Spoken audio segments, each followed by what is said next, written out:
Okay, good afternoon, everyone. We are here for Project Review Committee for August 7th, 2024. This meeting is being recorded. We're going to go ahead and start at 1:35 p.m. And I will start with city staff roll call. We have here, I am Rocio Mejia, the assistant planner. We have Jeff O'Neill, the city planner. Garrett Keller, planning technician. Javier Sanchez, engineering and project management director. Michael Knight, the assistant city manager and public works director. Clayton Dignam, the fire marshal. James Wickersham, the chief building official. And Sarah Torres for the engineering department. And Joe Baeza, the field services street superintendent. I believe that is everyone for city staff. Okay, so we're going to go ahead and start with oral communications. This is the opportunity for members of the public to address the committee on any matter pertaining to the project review. So if the public has any comments, the applicant, we can talk about the project during the review. But if there are any comments for project review committee,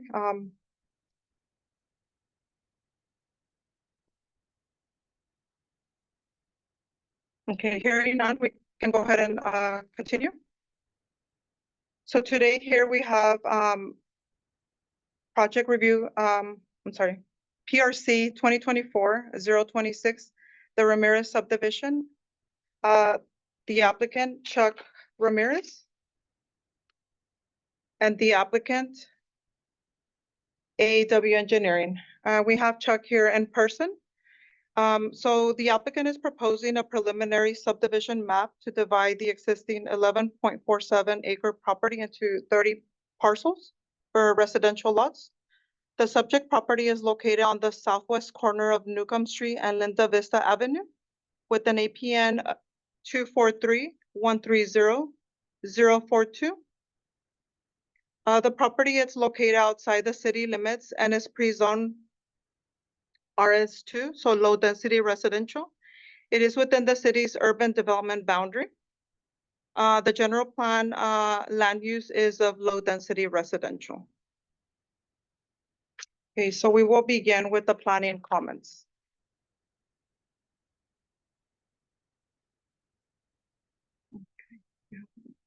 Okay, first of all, we did notice there was some errors on the map. So city of Woodlake, we will need to fix that. And then Newcomb Street, NEWCOMB. Oh, just Newcomb Street. I believe that was all of them, right? pretty much, yeah. Okay. Okay, so for the planning department comments, the project will need to comply with the Porterville Development Ordinance, Chapter 21 of the Municipal Code. And you can find that, and we'll provide you a link with that. The fees associated with this project, it will be the following: the standard annexation fee, which will be determined by LAFCO. For a minor annexation, it will be $1,835, and for a major annexation, $3,670. For the subdivision map fees, $3,004 plus per lot fee of $39.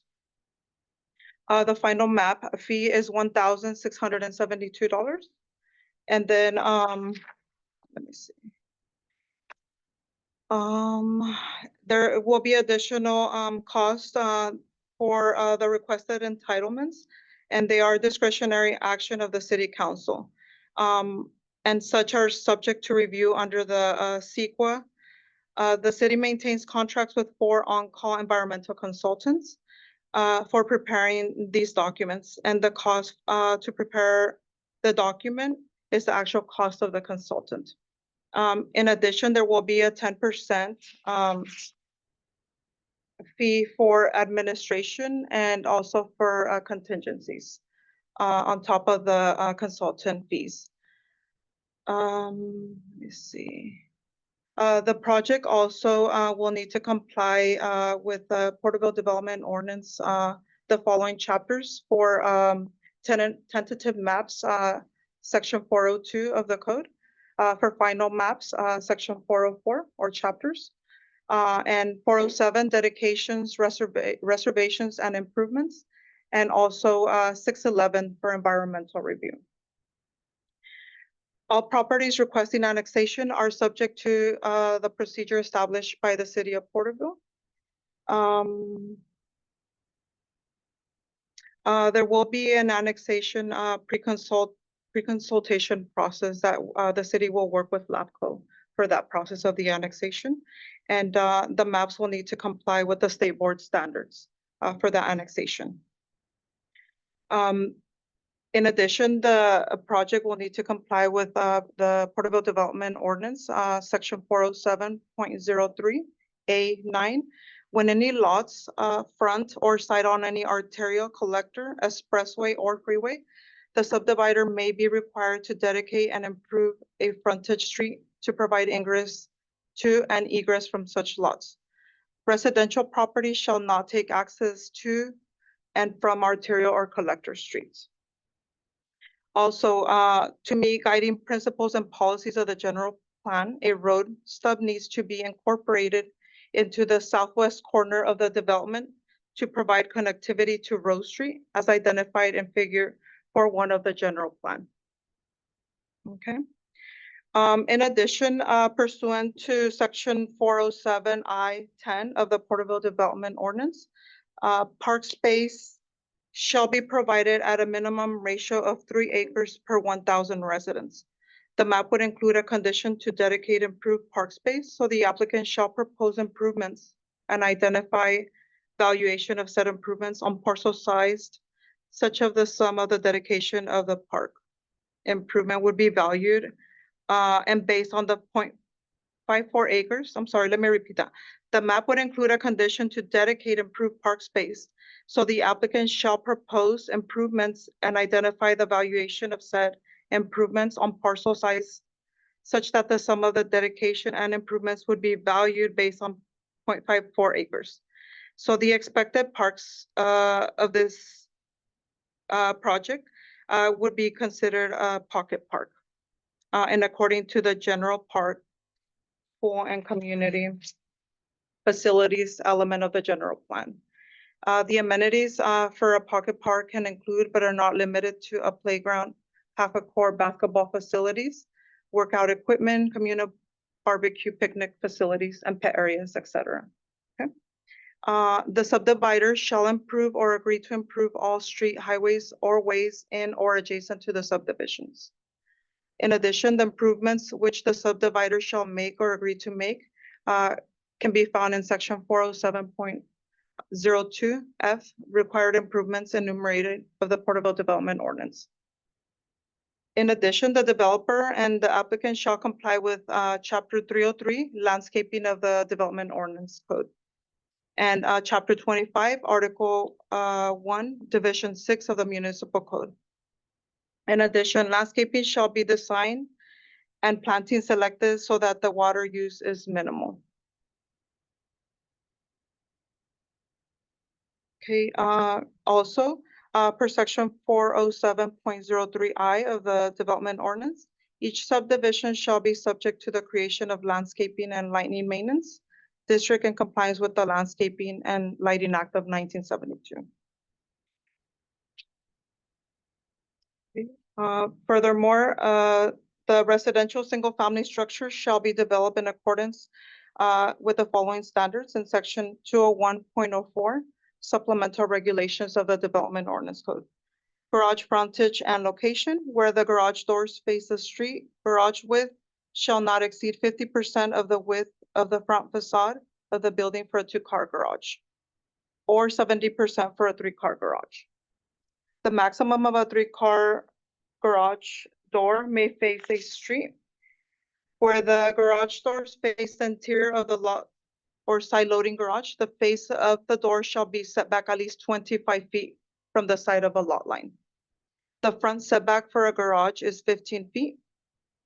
And garages with 3 or more doors, at least one of the garage front must be separated from a remaining garage fronts by at least 2 feet. So a separation of 2 feet.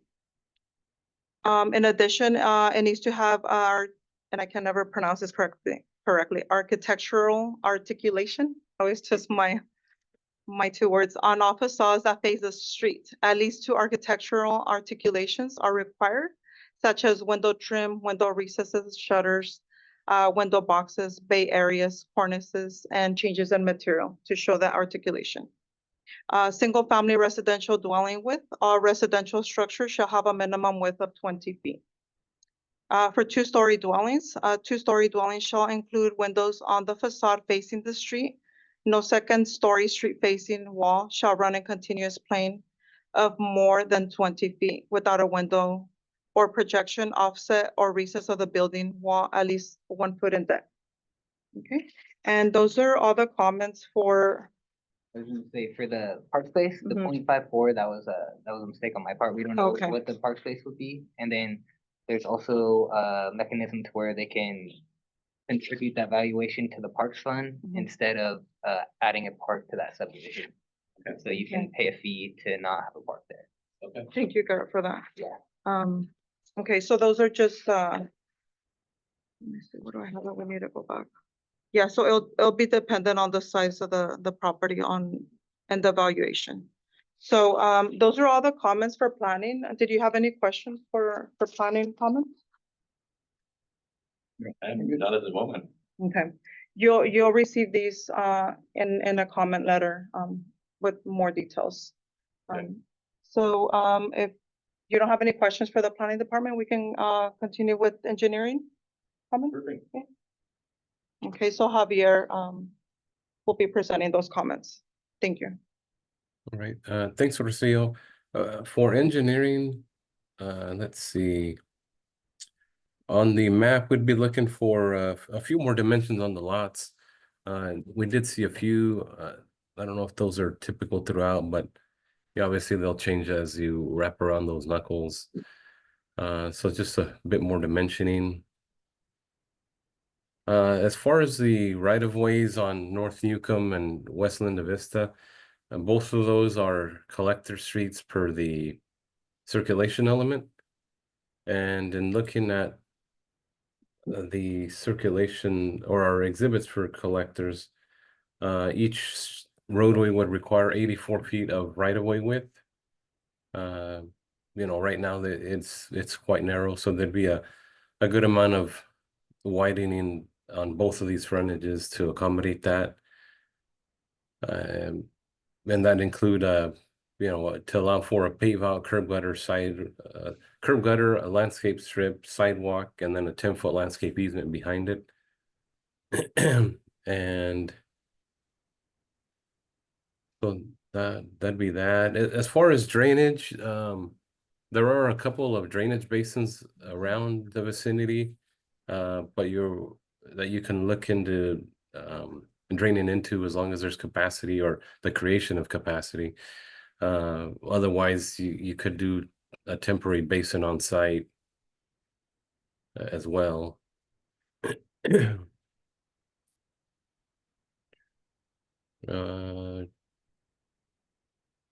me see, but besides that, you know, sewer and water are in the area, so they'd just be extended along both frontages and within the interior of the subdivision. And then of course street lights at the designated spacing. But besides that, that's all the comments from engineering. Javier, can you confirm what you said the right of way was? For collectors, we have 84 feet, Oh, okay. and we can include a cross section with the comments. Okay, that would be great. Thank you. Are there any other comments for engineering? Because I know there's, I believe, curb on the west side, like say it's at North Grand, or not quite to North Grand, but in those houses.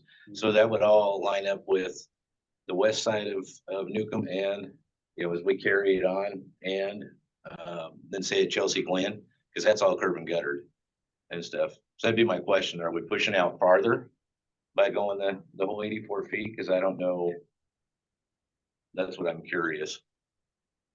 Right, yeah, Is it would, because it would kind of look odd.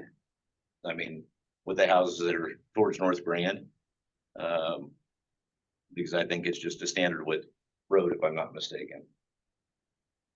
yeah, and unfortunately, we didn't have control of those with it being former county. So yeah, so we it end up the design's gonna have to dig into it a little bit because obviously Chelsea Glen is locked in, it's all built out. So maybe more than a 50-50 split only because the Chelsea Glen development happened years ago. Okay. Yeah, if you could look into that, it'd be fantastic. Any other questions or comments for I engineering? think that was it for that piece. Thank you, Javier. Mhm. And move on to fire with Okay. Clayton. Essentially, the fire hydrants, shall be spaced, no greater spacing than 500 foot. The subdivision and outside there, the streets. Fire hydrants have to be on a looped system, which is gonna kind of tie back to their comment about the stub out being required for Rose Lane. There are a couple of ways we looked at possibly looping this system out there. One of them is to go down, I think, Linda Vista all the way towards the highway and try to figure out a solution. Or obtaining the easements to go in and then connect it down at Rose Lane, connect your looped water system through. And that way the water system is looped. And then I think there was another option that Mike Knight may have regarding that, but the hydrant system will have to be looped. Because right now Newcomb is a single point of service out there. Right. And so everything out there is flagged. It's got a single source coming in. And if we lose that source, we lose water out there. And so with that, no structure shall be greater than 400 feet from a hydrant. You need to maintain 2 points of entry and exit for fire department access. And those entry exits have to be at least or no less than half the diagonal distance of the property. So if you take this measurement from here to here, half of that, they have to be more than that measurement apart. Which again, if we had, the one here or here, and then the one down here. That expectation. So, but with that, that's essentially it from fire is water supply. It has to be looped. It has to be, yeah. Mhm. And I don't know if you can bring up the water lines so that they can see what we were talking about. I think it's on the public map. I That's was on the looking. public map. I was pulling up the map right now, so I can pull that up whenever. Okay. Yeah. Do you have any other questions for me? No, other than looping. That's, Well, and Mhm. Mike's gonna go ahead and share and talk about Okay. that. yeah, that's it. Okay, thank you. Do you want to just have him? Okay. We can go ahead and start with field services, public works comments. Mike Knight. So I'm Yeah, gonna stop share and let you share, Mike. Let me see, I sent a request to share, so you'll have to approve Yeah. me.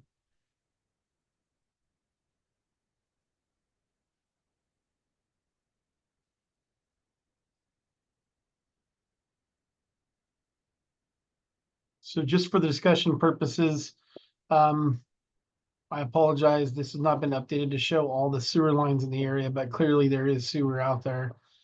What is identified is the city limit and the existing infrastructure.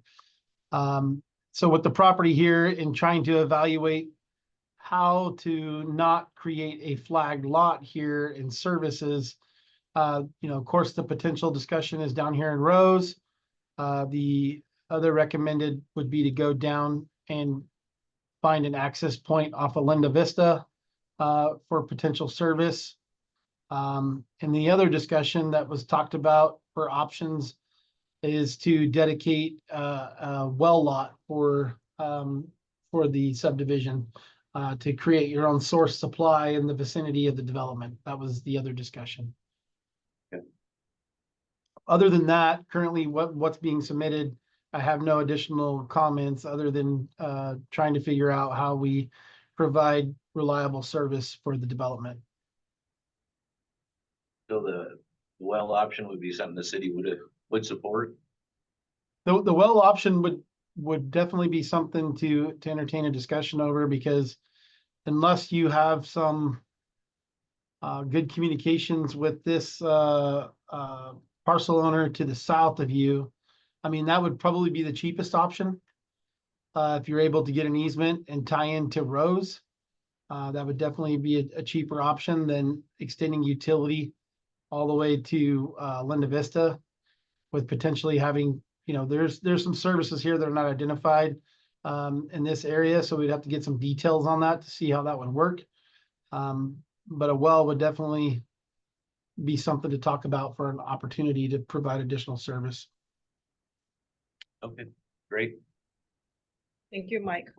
No problem. Any questions? That was it. Okay. And Crystal, have it? the well lot, Mike, not to speak for you, but just to let them know, the well site is a dedication of a 100 by 100. Oh, definitely. So, yeah, my apologies. So if we dedicate a well lot would require by the state requirements, we're required to have control of a 50-foot radius around the well casing. So that creates a lot of 100 by 100 for a dedicated well lot. So more or less, the city would be in control of the well at that point, right? And then how Yeah, deep- I mean, you want the city to do all the work for the monitoring and operations, yeah. Right, and how deep of a well do you have to put in? What do you think? It would depend on the area. We have to have some analysis done to see. Generally, they go about 780 feet. Okay, thank you, Mike. No problem. Perfect. And I would just encourage to some thinking out of the box on what that looks like, because future connectivity to this development I'm sure will be a discussion at some point with that land being kind of islanded between Rose and the development. So Sounds good. No, thank you. Thank you, Mike. Okay, we can go on to water department comments? Or was that Mike, was that all the comments for? I don't see Dave on, so I'll take it. There's no comments Okay, on water. And then from refuse, I don't see Breon either. okay, But this would be residential can service. So nothing really to comment on that. It's just Okay. standard business. okay. Okay. Thank you, Mike. What is everyone over there? Building, James? No comment. No comment. Okay. Did you have any questions for any other departments? I I think that's all the everybody is departments. checked, you mean? Yeah. Crystal? Yeah. Chris, got anything? I don't have any questions right now. So I guess that's concluding our meeting. If you have no other questions, we can go ahead and close the meeting today at 1:58. Thank you, everyone. Thank you. And we look forward you, to this everyone. project. Thank you. Appreciate your time.